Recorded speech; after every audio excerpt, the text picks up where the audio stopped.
Kryetari i Partisë Demokratike Lulzim Basha ka inauguruar selinë e re të PD-s me një takim me ambasadorin e Shteteve të Bashkuara Aleksandar Arvizu.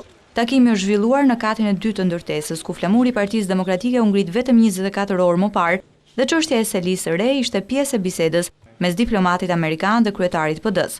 Në deklaratën për media, ambasadori amerikan Aleksandar Arvizu u kujdes të sqaronte pozicionin e Shteteve të Bashkuara në lidhje me debatet për kalimin e shtëpisë qendrore të ushtrisë në seli të PD-s. Ambasadori ka saktësuar se është lajmëruar vetëm në momentin e fundit që takimi do të zhvillojë në ish shtëpinë qendrore të ushtrisë, pasi më herët ky takim ishte përcaktuar të mbahej tek selia blu. Dua të saktësoj diçka për vendin ku jemi sot.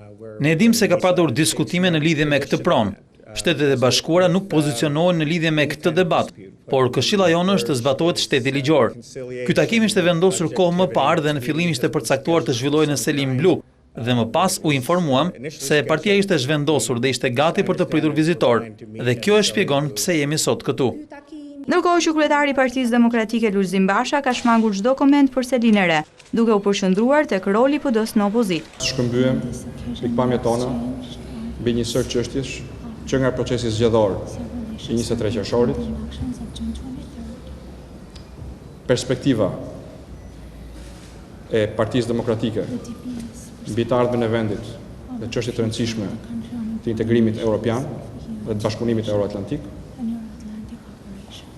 dhe roli i Partisë Demokratike si një opozitë e fortë.